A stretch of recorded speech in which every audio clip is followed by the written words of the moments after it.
Hashtag the hook. Sometimes the people we overlook hold the keys to our salvation.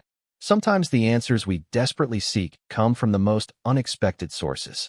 And sometimes the walls we build between ourselves and others are the very things that keep us from the miracles waiting on the other side.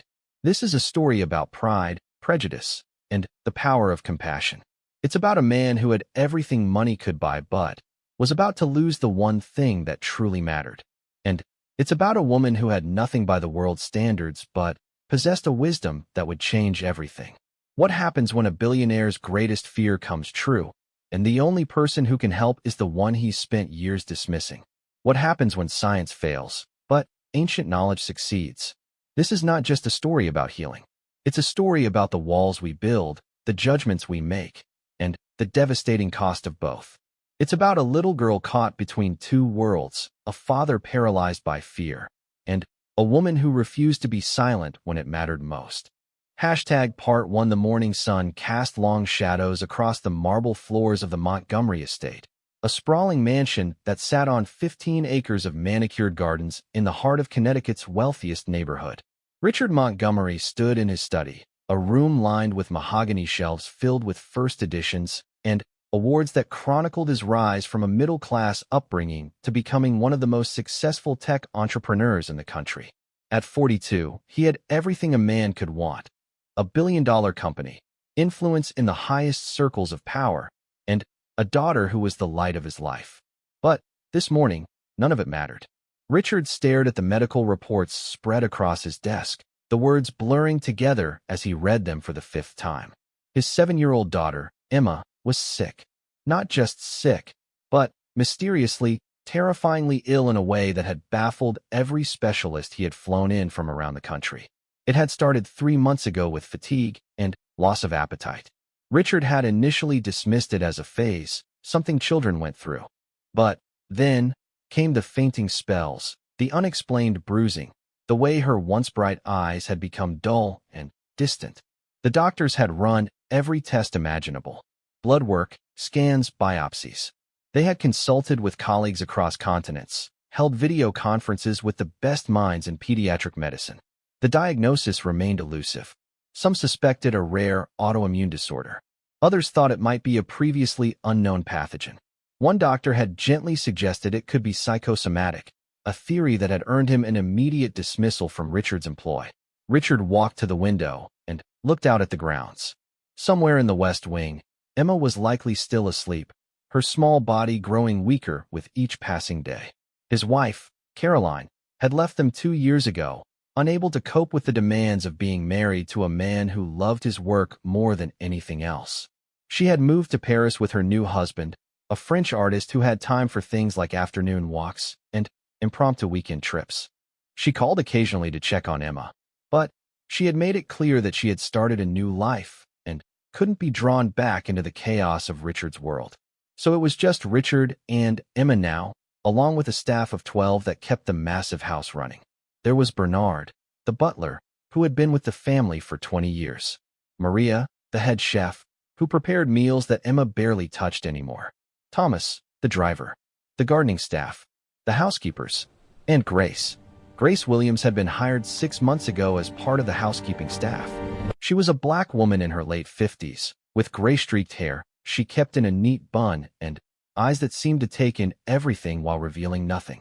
She was quiet, efficient, and largely invisible, exactly as Richard preferred his staff to be. He knew almost nothing about her beyond what was in her employment file: previous experience in domestic work, excellent references, no family to speak of. What he didn't know was that Grace had been watching Emma with growing concern for the past 2 months. She had noticed things that others had missed: the way the child's skin had taken on a slightly grayish tone, the particular way she held her stomach after eating certain foods, the pattern to her episodes of weakness. Grace had said nothing because she knew her place. She was the help. Her job was to clean rooms and change linens, not to offer opinions on matters she hadn't been asked about. But Grace had a secret. Before coming to work for wealthy families in America, she had grown up in a small village in Jamaica, where her grandmother had been a healer.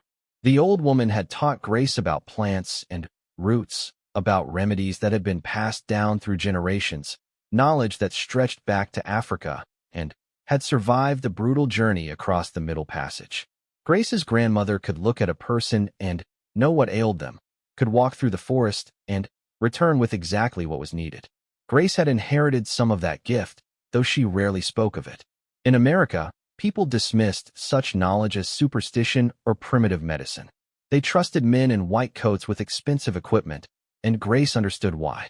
She had seen modern medicine work miracles. But she had also seen cases like Emma's, where all the technology in the world couldn't solve what a simple herb might fix. That morning, as Grace arrived for her shift at 6 o'clock, she found Richard still in his study, surrounded by papers and empty coffee cups. He didn't acknowledge her presence as she quietly began tidying the room. This was normal. Richard Montgomery rarely made eye contact with the help. It wasn't that he was intentionally cruel. He simply didn't see them as people whose existence warranted his attention. Grace moved silently around the room, emptying the trash, straightening books, her mind on the little girl sleeping upstairs. She had grown fond of Emma over the past months. The child had her father's intelligence, but her mother's warmth. Even as she grew sicker, she always thanked Grace for cleaning her room and asked about her day. Emma saw her, really saw her, in a way that Richard never had. As Grace reached for a stack of medical files to straighten them, one fell open, and she couldn't help but glance at the test results. Her breath caught. She had suspected something like this, but seeing the numbers confirmed it. The pattern was clear to her, though apparently invisible to all those expensive doctors. She must have made a sound because Richard suddenly looked up, his eyes bloodshot from lack of sleep. "What are you still doing here?" he asked, his tone not quite rude, but not polite either. "I thought you finished this room an hour ago." "I'm sorry, sir," Grace said quietly, lowering her eyes as she had learned to do in these situations. "I was just finishing up." Richard waved a dismissive hand and returned to his papers. Grace gathered her cleaning supplies and left, but her mind was racing. She knew what was wrong with Emma. More importantly, she knew how to fix it. But how could she tell Richard Montgomery, a man who had made it clear through 1,000 small gestures that he considered her, at best, a necessary inconvenience in his household? The answer came to her that afternoon. Grace was in the kitchen preparing her lunch, a simple meal she brought from home to save money, when she heard the commotion. Emma had collapsed again, this time in the conservatory where she had been trying to read. Bernard had found her and was now carrying her to her room while Richard called yet another doctor. Grace stood frozen in the doorway, watching as the household erupted into controlled chaos. She saw the fear in Richard's face, raw and undisguised, as he followed Bernard up the stairs. Whatever else Richard Montgomery was, he loved his daughter. That much was clear. Making a decision that could cost her job, Grace walked to the small plot of land behind the staff quarters where she had planted a garden. The other staff members thought it was charming that she grew herbs, occasionally asking for some basil or rosemary for the kitchen. They didn't know that mixed in among the familiar plants were others, roots and leaves that Grace had carefully cultivated from seeds she had brought from Jamaica, plants that her grandmother had taught her about. Grace knew what Emma needed. The child's symptoms pointed to a severe mineral deficiency combined with a toxic buildup in her system, likely from environmental exposure to something in the house or possibly from the well water that supplied the estate. The expensive doctors had been looking for exotic diseases when the answer was much simpler. Emma's body was out of balance, and it needed to be gently brought back into equilibrium. Grace selected several leaves from a plant that looked ordinary but was actually a species of traditional Caribbean herb known for its detoxifying properties. She added roots from another plant, one that would help restore the specific minerals Emma's body was crying out for. In her small room, Grace carefully prepared a tea, following the exact proportions her grandmother had taught her. Too much, and it would make the child sick. Too little, and it would have no effect. The balance had to be perfect. As the mixture steeped, filling her room with an earthy, slightly sweet aroma, Grace wrestled with doubt. She was about to cross a line. Richard Montgomery had not asked for her help. In fact, he would probably be furious if he knew what she was planning. She could lose her job, her reputation. At her age, finding new employment wouldn't be easy. But Emma's face kept appearing in her mind.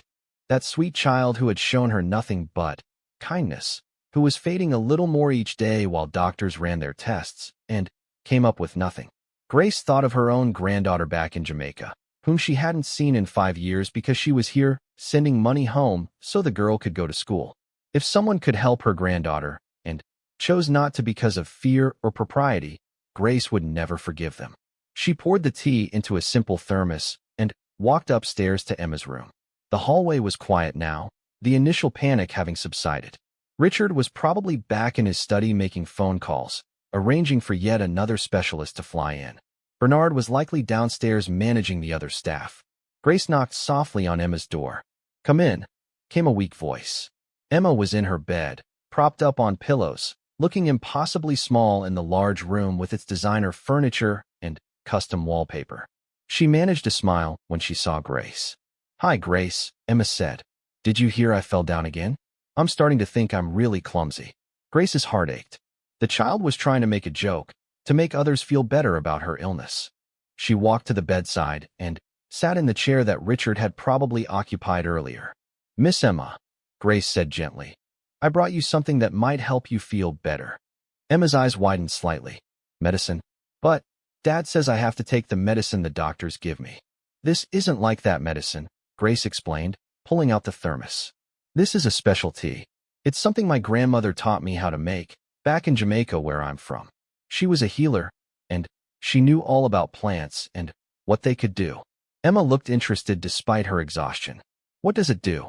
"Well," Grace said carefully, "I think it might help with how tired you've been feeling, with the way your tummy hurts sometimes. It's very gentle, made from plants that grow in the garden." Emma was quiet for a moment. Even at 7, she was perceptive enough to understand that what Grace was offering was something unusual, something outside the normal routine of her life. "Will it make me all better?" Grace took Emma's small hand. "I can't promise that, sweetheart, but I think it will help. I've seen tea like this help people who were feeling the same way you're feeling." "Does my dad know you're giving this to me?" Emma asked, and there it was, the question that cut to the heart of everything. Grace could lie. She could say yes, that Richard had approved this. But she had never lied to Emma, and she wasn't going to start now. "No, honey, he doesn't know, and he might be upset if he finds out. But I couldn't watch you getting sicker without trying to help." Emma looked at the thermos, then back at Grace. Despite her young age, or perhaps because of it, she had a wisdom about her, an ability to sense when someone truly cared about her. "You really think it will help?" "I do," Grace said simply. "I really do." Emma nodded. "Okay, I trust you." Grace carefully poured a small amount of the tea into the thermos cup. It was barely warm now, which was perfect. She had added a touch of honey to make it more palatable, though the taste was naturally pleasant, earthy, and slightly sweet. Emma drank it slowly, making a small face at the unfamiliar flavor, but finishing it all. "It tastes kind of like the garden," she observed. "That's exactly right," Grace said, smiling. "Because that's where it comes from." They sat together for a few minutes, talking about nothing in particular. Grace told Emma about the hummingbirds she had seen that morning, and Emma told Grace about the book she was trying to read, a fantasy story about a girl who discovered she had magic powers. "Maybe I have magic powers too," Emma said with a yawn. "Maybe I can make myself better." "Maybe you can," Grace agreed, tucking the blanket around the child. "Sometimes the magic is already inside us. It just needs a little help to wake up." As Emma's eyes drifted closed, Grace gathered the thermos and quietly left the room. She had done what she felt she had to do. Now there was nothing to do but wait and pray that her grandmother's wisdom had not failed her. She made it to the kitchen before she started shaking. The magnitude of what she had just done hit her all at once. She had given an unknown substance to a critically ill child without the permission of the child's father or any medical professional. If something went wrong, if Emma had an adverse reaction, Grace could be arrested. At the very least, she would be fired and likely blacklisted from ever working in domestic service again. But it was done. The tea was in Emma's system now, beginning its gentle work of cleansing and balancing. Grace sent up a prayer to her grandmother's spirit, asking for guidance and protection for the sweet child upstairs. The rest of the day passed in a strange suspension of time. Grace went about her duties, cleaning bathrooms and vacuuming carpets, all while her mind was upstairs with Emma. She had given the child a small dose. much less than would typically be used for an adult. The effects should be subtle at first, perhaps a bit more energy, less pain in her stomach, a better night's sleep. That evening, as Grace was preparing to leave for the day, she heard something that made her stop in her tracks. It was laughter. Emma's laughter, bright and clear, coming from the dining room. Grace found an excuse to walk past the doorway and saw Emma sitting at the table with her father, actually eating her dinner. Not just pushing it around on her plate, but eating it. Richard looked stunned, afraid to hope. "Are you sure you're feeling okay?" he was asking. "We don't have to eat down here if you're tired." "I'm not tired, Dad," Emma said, and her voice had a strength to it that hadn't been there that morning. "I actually feel pretty good. Can I have more of the chicken?" Grace slipped away before either of them could notice her, but her heart was soaring. It was working. Thank God, it was working. That night, Grace barely slept. She lay in her small room in the staff quarters, staring at the ceiling and alternating between relief and terror. The tea had helped. That much was clear. But what would happen when Richard found out? Because he would find out. Emma was honest to a fault. If her father asked her why she was feeling better, she would tell him about the tea Grace had given her. The next morning arrived too quickly. Grace entered the main house at her usual time, her stomach in knots. She went about her morning routine, waiting for the inevitable summons to Richard's study, the angry confrontation, the dismissal. But it didn't come. Instead, around mid-morning, she was in the second-floor hallway when she heard voices from Emma's room. The door was open, and she could see Richard sitting on the edge of Emma's bed, his hand on her forehead. "Your fever is gone," he was saying, his voice filled with wonder and confusion. "Completely gone. And Dr. Chin said your color looks better." "Emma, what happened? Did they change your medication?" There was a pause, and then Emma's voice, small but clear. "Dad, I need to tell you something." Grace's hand tightened on her cleaning cart. This was it. "What is it, sweetheart?" Richard asked. "Grace gave me some tea yesterday. She said it might help me feel better." "And it did, Dad. I feel so much better." The silence that followed was deafening. Grace forced herself to keep walking, to not run, to maintain her dignity, even as she waited for the explosion. "Grace." Richard's voice was sharp. "Which Grace?" "The woman who cleans." "She's nice, Dad. She was just trying to help. Please don't be mad at her." Grace heard the sound of Richard standing abruptly. "Stay here, Emma. I need to speak with Bernard." Grace made it to the service stairs before she heard her name being called. It was Bernard, his face grave. "Mr. Montgomery wants to see you in his study immediately." She followed Bernard downstairs, her mind curiously calm now that the moment had arrived. She had done what she thought was right. She had helped a child who was suffering. Whatever happened next, she could live with that.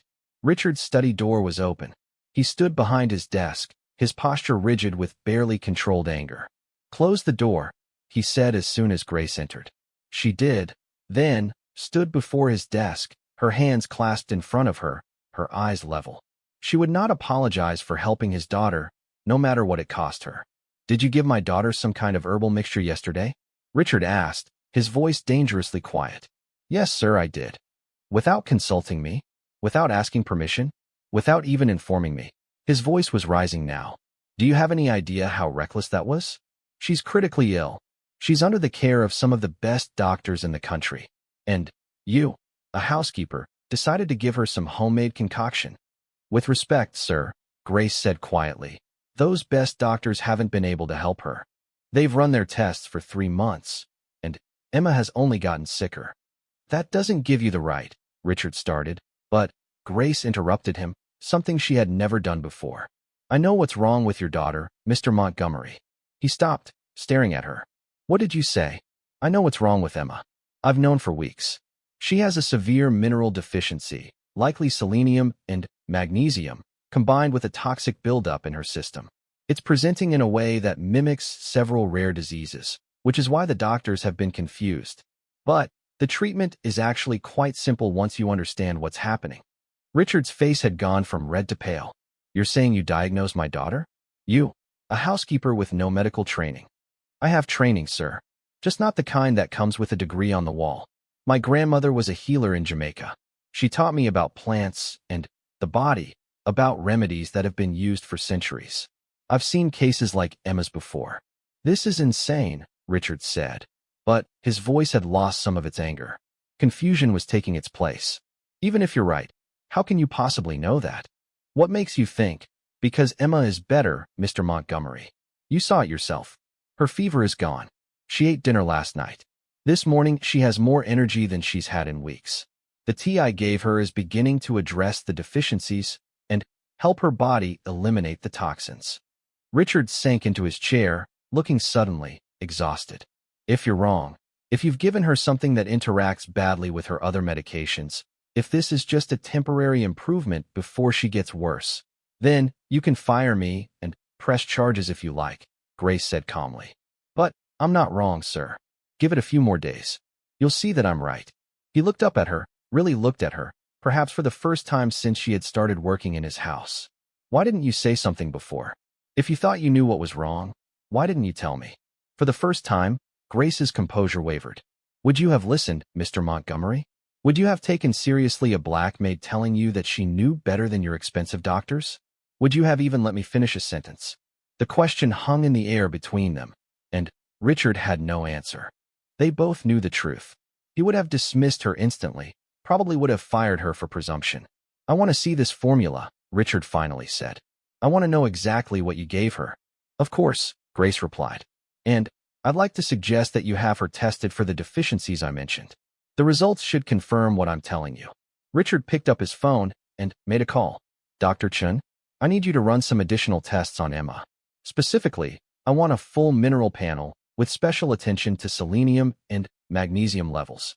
Also, test for heavy metal toxicity and any environmental toxins." He paused, listening. "Yes, I know we've run comprehensive tests. Run these anyway. Today, if possible." He ended the call and looked back at Grace. "You're not to give her anything else without my explicit permission. Is that understood?" "Yes, sir." Part 2. The tension in the Montgomery household over the next 48 hours was unbearable. Grace continued her work, moving through the mansion like a ghost, hyper-aware of every glance, every whispered conversation between staff members. Bernard had been informed of the situation by Richard, and the elderly butler's expression had been unreadable when he looked at Grace. The other staff members knew something had happened, but not what, and the speculation ran wild in the staff quarters. Meanwhile, Emma continued to improve. It wasn't dramatic, not the kind of miraculous recovery that happens in movies. But each day brought small, measurable changes that couldn't be denied. Her appetite returned gradually. The dark circles under her eyes began to fade. She spent longer periods out of bed, asking to go to the conservatory to read or to the garden to watch the birds.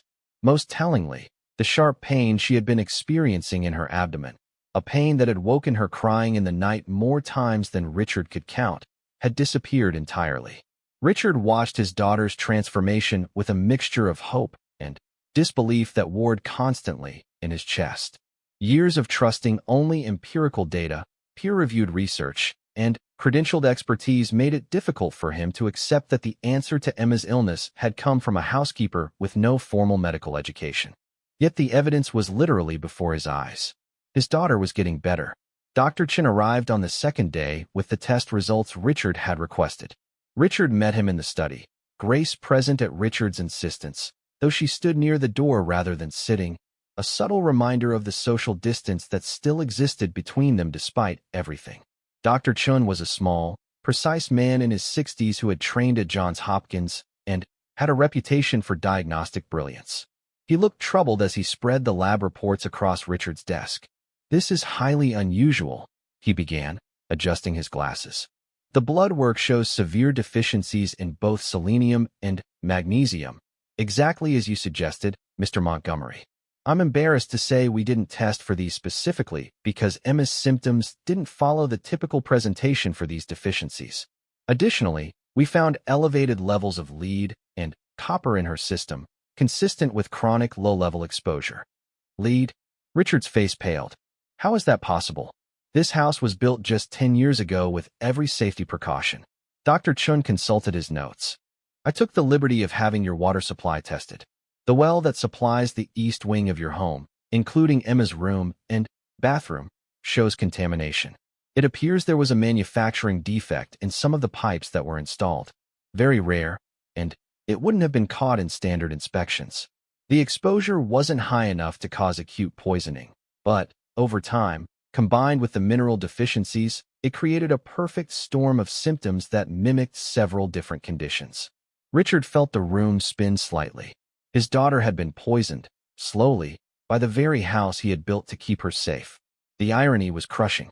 Why didn't any of the other doctors catch this? Dr. Chen sighed. Because we were looking for zebras when we should have been looking for horses, as the old medical saying goes.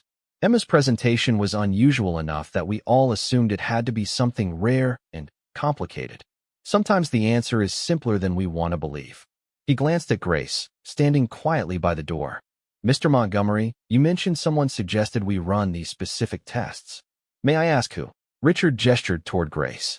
This is Grace Williams, one of my housekeeping staff. She was the one who identified the problem. Dr. Chen's eyebrows rose. I see. And your background is in medicine, Ms. Williams? No, sir, Grace said quietly. My training is traditional. I learned from my grandmother in Jamaica. She was what we called a bush doctor, a healer who worked with plants and natural remedies. Fascinating, Dr. Chen said, and, to his credit, he sounded genuinely interested rather than dismissive. Traditional medicine sometimes preserves diagnostic wisdom that we've lost in our rush to modernize. The way you describe the deficiencies and the toxic buildup suggests a sophisticated understanding of how these systems interact. My grandmother used to say that the body speaks if you know how to listen, Grace replied. I watched Miss Emma for weeks. The way she moved, the timing of her symptoms, the color of her skin, even the way she smelled sometimes. It all told a story. The way she smelled? Richard asked, confused. When toxins build up in the body, sir, they can sometimes create a subtle change in body odor. Nothing most people would notice, but my grandmother taught me to pay attention to such things. Miss Emma had a slightly metallic smell at times, particularly in the morning. That's what made me think of heavy metal exposure. Dr. Chun was making notes. Remarkable. Ms. Williams, would you be willing to tell me what you gave Emma? I need to understand what's happening from a medical perspective, though clearly it's working. Grace described the tea in detail, the specific plants she had used, the proportions, the method of preparation. Dr. Chen listened intently, occasionally asking questions about dosage and frequency. Richard watched the exchange, feeling increasingly like he had walked into an alternate reality where everything he thought he knew had been turned upside down. The plants you describe, Dr. Chen said when Grace had finished, several of them are known to have chelating properties, meaning they bind to heavy metals and help the body eliminate them. Others are indeed rich in the minerals Emma was deficient in forms that are often more easily absorbed than synthetic supplements. From a pharmacological standpoint, what you created was actually quite sophisticated. So you're saying this tea is actually medicine? Richard asked.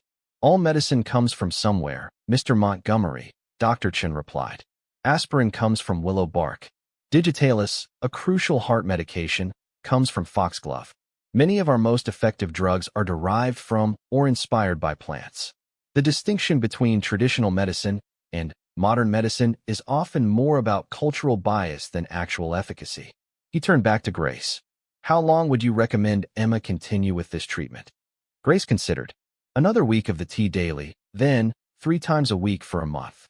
But the water in the house needs to be fixed, sir, she added, looking at Richard. If she keeps being exposed to those metals, the tea won't be able to help her forever.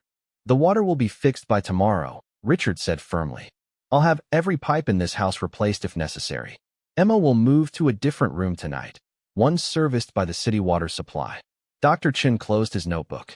Mr. Montgomery, I'm going to be honest with you. I've been practicing medicine for 35 years, and this case is going to haunt me.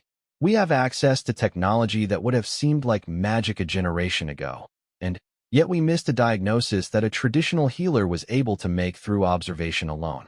It's humbling. After Dr. Chen left, Richard and Grace sat in his study in silence. The power dynamic that had seemed so fixed and natural just days ago had fractured, leaving both of them uncertain of where they now stood in relation to each other. I owe you an apology, Richard finally said. Several apologies, actually, for not seeing you as a person. For dismissing your knowledge. For almost firing you when you were trying to help my daughter. For creating an environment where you felt you couldn't come to me with this information in the first place. Grace was quiet for a moment before responding. I appreciate that, Mr. Montgomery. But I need to be honest too. I should have tried harder to tell you what I suspected. I let my fear of being dismissed stop me from advocating for Emma as strongly as I should have. We both failed her in different ways. But you corrected your failure, Richard pointed out. You took a huge risk to help her, even though it could have cost you everything. I wouldn't have done the same. If I'm honest with myself, I would have protected my pride over my daughter's health, at least initially. He stood and walked to the window, looking out at the garden where Grace had grown the plants that had saved Emma. I've spent my whole life believing that success comes from intelligence, education, and access to resources. I built a company worth billions on that principle. And yet when it really mattered, when my daughter's life was at stake, all my money and connections were useless. The answer came from someone I had dismissed as simply the help. Respectfully, sir, I think you're being too hard on yourself, Grace said. You love your daughter. That much is clear. You did everything you knew how to do to help her. The problem wasn't that you were wrong to trust doctors and modern medicine. The problem was that you only trusted that. You couldn't imagine that someone like me might have something valuable to offer. Someone like you, Richard repeated. You mean someone without a degree? Someone who works as a housekeeper? Or do you mean someone who's black? The question hung in the air, dangerous and necessary. Grace met his eyes steadily. Maybe all of those things, Mr. Montgomery. I can't know what's in your heart. But I can tell you that in the 6 months I've worked here, you've never once asked me a question about myself. You've never learned where I'm from, or whether I have family, or what my life is like outside these walls. I exist to you only in the context of what I can do for you. And I'm not special in that regard. You treat all of us that way. Richard wanted to argue, to defend himself, but he couldn't. She was right. He thought of Bernard, who had worked for his family for 2 decades. Richard couldn't have named Bernard's wife or told you if he had children. Maria, who prepared meals that Richard complimented every day, was a complete mystery to him beyond her culinary skills. He had lived surrounded by people and seen none of them. How do I change that? He asked quietly. You start by seeing us, Grace replied simply. You learn our names, not just as labels for what we do, but as people. You ask questions. You listen to answers. You acknowledge that everyone has knowledge and skills that might not be listed on a resume, but are valuable nonetheless. Over the following days, Richard made an effort to do exactly that.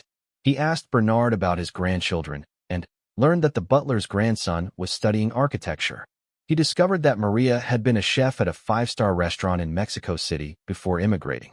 Thomas, the driver, spoke 4 languages and had once worked as a translator at the UN. Each person on his staff had a rich, complex life that Richard had never bothered to explore. And, with Grace, he spent hours learning about her background. She told him about growing up in Jamaica, about her grandmother who could walk into the forest and return with remedies for everything from a baby's colic to arthritis. She described how she had come to America 30 years ago, working various jobs to send money home to her family. She had a daughter in Florida and a granddaughter she hadn't seen in person in 5 years, though they video called every week. Why don't you visit her? Richard asked one day as they sat in the garden while Emma played nearby, her energy continuing to return. It costs money, sir, and I need to save everything I can. My daughter's husband lost his job last year, and they're struggling. I help them with rent sometimes. Richard made a decision. Grace, I want to offer you a new position. I need someone to oversee Emma's health and well-being, someone who actually understands her in a way that goes beyond just managing doctor's appointments. I want you to be her health coordinator, or whatever we decide to call it. The salary would be triple what you're making now, with benefits including paid time off. You could visit your granddaughter. Grace looked at him with surprise. Mr. Montgomery, I'm not a nurse. I don't have any formal qualifications for that kind of position. You saved my daughter's life when the most qualified people in the country couldn't figure out what was wrong with her, Richard countered. I think you're more than qualified. And I'll hire additional staff to cover your current duties. I'm not taking away what you already have. I'm offering something in addition. Can I think about it? Grace asked. Of course. Take all the time you need. That evening, Grace sat in her small room, turning the offer over in her mind. It was more money than she had ever imagined making. She could help her daughter more substantially. She could afford to visit her granddaughter. Maybe she could even bring them up to visit her. But something about it felt wrong, though she couldn't quite articulate what. She thought about her grandmother, who had never charged poor people for her healing work. The wealthy paid what they could, and that supported the family. But the grandmother had believed that healing was a gift to be shared, not a commodity to be hoarded. Was Grace betraying that principle by accepting such a large salary for doing what came naturally to her? On the other hand, Grace had bills to pay and a family to support. She wasn't independently wealthy like the people her grandmother had helped in Jamaica. In America, everything cost money, and Grace had spent decades being careful with every penny. Was it wrong to finally have some financial security? The next morning, she went to Richard with her answer. "I'll accept the position, Mr. Montgomery, but I'd like to propose some modifications. I don't need triple my current salary. Double would be more than enough. I'd like the difference to go into a fund that provides free or low-cost medical consultations for your other staff members and their families.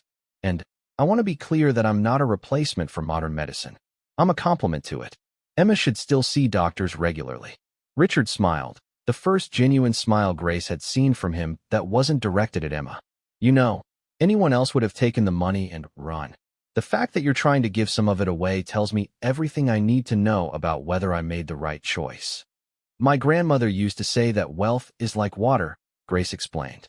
"If you try to hold it all for yourself, it stagnates and becomes useless.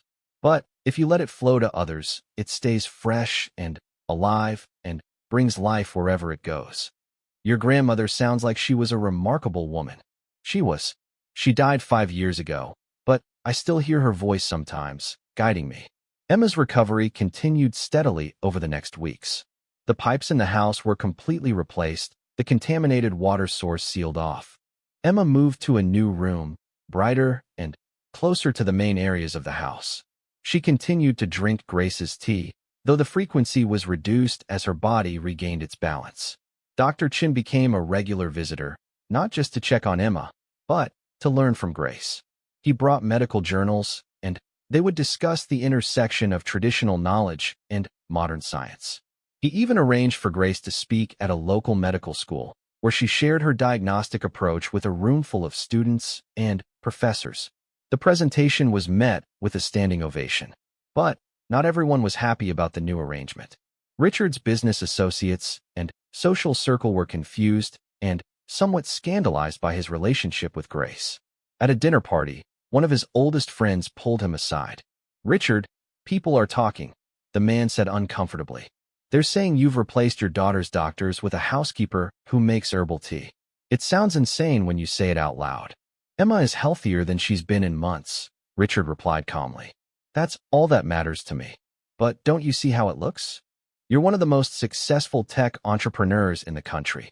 You're supposed to represent progress, innovation, the future. Instead, you're putting your faith in folk remedies and superstition." "It's not superstition if it works," Richard said. "And if caring more about my daughter's health than about appearances makes me look bad, then so be it. I'm done pretending to have all the answers. I'm done dismissing knowledge just because it doesn't come with the right credentials." The friend shook his head. "You're making a mistake. This will hurt your reputation, your business. People won't take you seriously anymore." But Richard found that he didn't care. For years, he had been driven by what others thought, by the need to prove himself, to be seen as successful and important. Watching Emma almost die had shifted something fundamental in him. The metrics that had once seemed so important, the profits and the accolades and the social standing, now felt hollow and meaningless. What mattered was Emma laughing as she played in the garden. What mattered was Grace teaching him about plants and healing and ways of knowing that he had never considered. What mattered was learning the names and stories of the people who worked in his home, seeing them as full human beings with their own wisdom and worth. One afternoon, about a month after Grace had first given Emma the tea, Richard found himself in the garden with Grace and Emma. They were harvesting herbs, Grace patiently teaching Emma about different plants and their properties. "This one is mint," Grace was saying, crushing a leaf to release the scent. It's good for settling upset stomachs. And this one is lavender. It helps you sleep peacefully. Can I make tea like you do? Emma asked eagerly. When you're older, sweetheart. For now, you can help me pick the herbs and learn their names. Richard watched them together and felt his throat tighten with emotion. This simple scene, his daughter healthy and happy, learning from a woman who had saved her life, was worth more than anything he had ever accomplished in business. He had built a company worth billions, but he hadn't been able to heal his own daughter. That had taken a different kind of knowledge, a different kind of wealth. Grace, he called out. Both Grace and Emma looked up. Thank you. I know I've said it before, but I need to say it again. Thank you for seeing Emma, for seeing what was wrong, for having the courage to help her even when it could have cost you everything. Grace smiled. You're welcome, Mr. Montgomery. But Emma is the brave one. She was the one who trusted me. She's the one who drank the tea, even though she didn't have to. Because I knew you loved me, Emma said simply. That's how I knew it would be okay. Later that evening, after Emma had gone to bed, Grace and Richard sat in the garden as the sun set. The air was cool and filled with the scent of jasmine and night-blooming flowers. They sat in comfortable silence for a while before Richard spoke. I've been thinking about my life before all this happened, he said. I was so focused on building, on achieving, on proving myself. But I had no idea who I really was. I thought success meant being the smartest person in the room, having the most money, the most power. Now I realize I was building a prison for myself. A very nice prison, but a prison nonetheless. It's not too late to change, Grace said. You're still young. Emma is healthy. You have time to build a different kind of life. I want to, Richard said. But I don't really know how. I've spent 42 years learning to be one kind of person. How do I become another? Grace thought for a moment before answering. My grandmother used to tell a story about a tree that grew on a cliff. For years, the wind blew from the east, and the tree grew bent and twisted, leaning away from the wind. Then, one year, the wind changed direction. The tree couldn't straighten itself overnight. But each new branch, each new leaf, grew toward the new wind. Eventually, the tree found a new shape, a new balance. You can't erase who you were, Mr. Montgomery. But you can choose who you're becoming, one choice at a time. I like that story, Richard said. Though I have to admit, I'm not sure I'm capable of that kind of change. You already have changed, Grace pointed out. A month ago, you wouldn't have been sitting in a garden at sunset talking to your former housekeeper about life and meaning. You wouldn't have acknowledged that I had anything to teach you.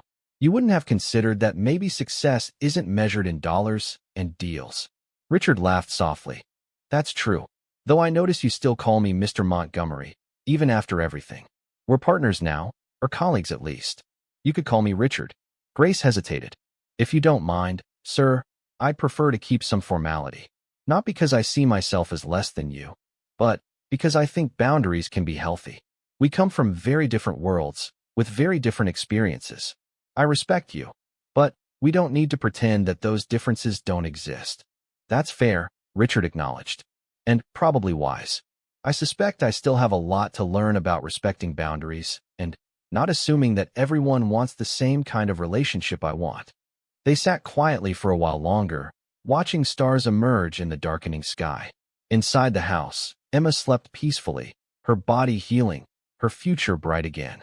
And, in the garden, two people who had started as employer and employee were learning to see each other as teacher and student, though which changed depending on the lesson. The next morning brought a surprise. Dr. Chin arrived with another doctor, a woman Richard didn't recognize. Mr. Montgomery, Grace, I'd like to introduce Dr. Susan Park. She's a researcher at the National Institute of Health, specializing in environmental toxicology. Dr. Park shook hands with both of them, her expression serious. Mr. Montgomery, I need to ask you about the pipe manufacturer who supplied materials for your home. Dr. Chin sent me your test results, and the contamination profile in your water is very specific. We've been tracking a series of cases across the country involving similar contamination, and I believe your home may have been supplied by the same company. Richard felt a chill run down his spine. You're saying this isn't an isolated incident? We believe there are at least 20 other homes that may be affected, possibly more. The company in question was using substandard materials while certifying them as safe. If we can confirm that your home was part of this supply chain, it could be the evidence we need to force a recall and identify other families who might be at risk. Of course, Richard said immediately. I'll get you all the documentation you need. Whatever it takes to make sure this doesn't happen to another child. Dr. Park turned to Grace. And I understand you were the one who identified the contamination before we did. I suspected heavy metal exposure based on Miss Emma's symptoms, Grace confirmed. But I didn't know the source until Mr. Montgomery had the water tested. Your diagnostic approach may have saved more than just Emma's life, Dr. Park said. If we can identify the other affected homes quickly enough, we might be able to prevent serious health problems in other children. Would you be willing to consult on the other cases? We need people who can recognize these symptoms early. Grace looked startled. I'm not sure I'm qualified. You spotted what multiple specialists missed, Dr. Park interrupted. I'd say that makes you exactly qualified. We need people who think differently, who see patterns that traditional medical training might miss. And I can assure you, this would be paid consultation work. The NIH has a budget for outside experts. Richard watched Grace process this offer, saw the conflict on her face between doubt and possibility. He wanted to encourage her to accept, but he also recognized that this decision had to be hers alone. She had spent a lifetime being told what to do, what her place was. She didn't need him adding to that, even with the best intentions. Can I have some time to think about it? Grace finally asked. Of course, Dr. Park said. But please don't take too long. Every day we delay, there might be another child getting sicker. After the doctors left, Grace sat alone in the garden, overwhelmed by how much her life had changed in just a few weeks. She had gone from being nearly invisible, just another member of the household staff, to being sought after by researchers at the National Institute of Health. It was dizzying and terrifying and exciting all at once. She thought about what her grandmother would have done. The old woman had never sought recognition or fame. She had simply helped people because it was right. But she had also never turned away an opportunity to help more people, to spread healing further. That evening, Grace called her daughter in Florida to discuss the offer. Her daughter, Patricia, was stunned. Mama, this is incredible. The NIH wants to hire you? Do you know what this means? Do you know how much they probably pay? It's not about the money, Patty, Grace said, though even as she spoke, she knew that wasn't entirely true. The money would help. The money would mean security, would mean being able to visit more often, would mean helping Patricia more substantially. But it is, Mama, Patricia insisted. You've spent your whole life working hard for other people, barely getting by. You've sent me money you couldn't afford to send, helping me when I should have been helping you. This is your chance to finally have something for yourself. Why are you even hesitating? Because I don't know if I'm ready for this, Grace admitted. I know plants and remedies. I know how to listen to what bodies are telling me. But working with government researchers, consulting on medical cases, that's a whole different world. What if I'm out of my depth? What if I make a mistake and someone gets hurt? There was a pause, and then Patricia said softly, Mama, you've been underestimating yourself your whole life. You act like what you know isn't real knowledge, like it's somehow less important than what people learn in schools. But you saved that little girl's life. The doctors couldn't do it. You could. That's not luck. That's skill. That's wisdom. Stop waiting for permission to be who you've always been. After hanging up, Grace sat with her daughter's words. Patricia was right. Grace had spent her entire life in America feeling like her knowledge was somehow inferior, something to be hidden or apologized for. She had learned to make herself small, to not challenge, to accept whatever place she was given. But what if she stopped doing that? What if she stepped fully into her gifts, claimed her expertise, refused to diminish herself? The next day, she called Dr. Park and accepted the consulting position. The doctor was delighted and immediately began making arrangements for Grace to review case files and visit affected homes. Within a week, Grace had identified 3 other children showing similar symptoms to Emma's. In each case, water testing revealed contamination, and treatment began immediately. News of the contamination scandal broke nationally, and Richard's home became the focal point of the investigation. Reporters camped outside the estate, wanting interviews, wanting the story. Richard gave several press conferences, always making sure to credit Grace with the initial diagnosis. He didn't use her story to make himself look good, didn't try to position himself as the hero. He simply told the truth. His housekeeper had saved his daughter's life by recognizing what experts had missed. The story captured public imagination in a way Richard hadn't anticipated. In a country deeply divided along lines of race and class, here was a narrative that challenged assumptions. A wealthy white businessman learning to listen to a black woman who cleaned his house. Traditional knowledge proving as valuable as cutting-edge science. A powerful man admitting he had been wrong and giving credit where credit was due. Of course, not everyone responded positively. Richard received angry calls from business associates who felt he was making them all look bad. Social media erupted with debates about qualified versus unqualified, credentialism versus experiential knowledge, modern medicine versus traditional healing. Some praised Richard and Grace. Others accused them of everything from fraud to practicing medicine without a license. Through it all, Grace remained focused on the work. She consulted on cases, shared her diagnostic approach, taught other practitioners to look for the subtle signs she had learned from her grandmother. She never claimed to have all the answers, never positioned her knowledge as superior to medical science, but simply as complementary, another tool in the toolbox. Emma, meanwhile, had recovered completely. Her latest blood work was perfect. She was back to being a normal, energetic 7-year-old, excited about starting second grade, begging for a puppy, arguing with her father about bedtime. Watching her, Richard sometimes felt overwhelmed with gratitude that she was still here, still healthy, still his daughter. On the 3-month anniversary of Emma's recovery, Richard hosted a dinner at the estate.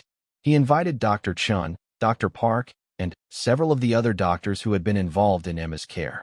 He also invited his entire household staff, insisting that they sit at the table as guests rather than serve.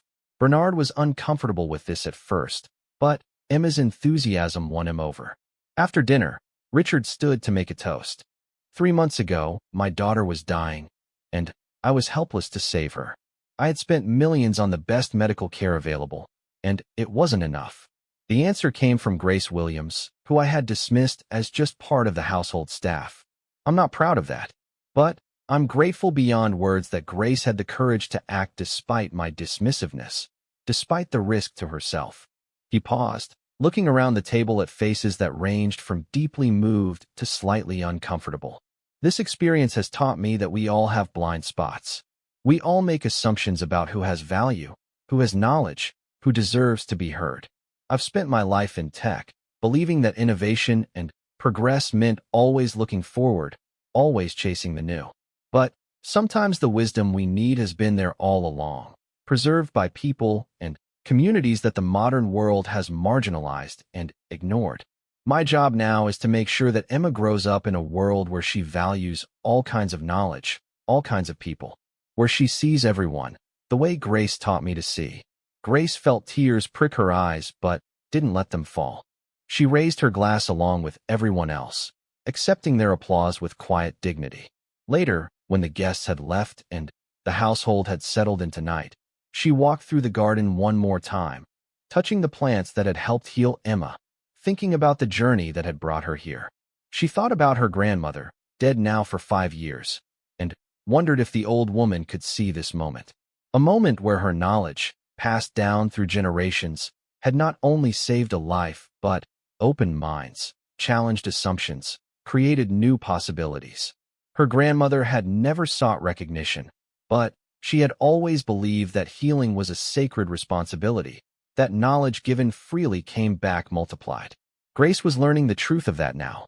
By sharing what she knew, by refusing to let fear keep her silent, she had changed not just one family, but potentially countless families.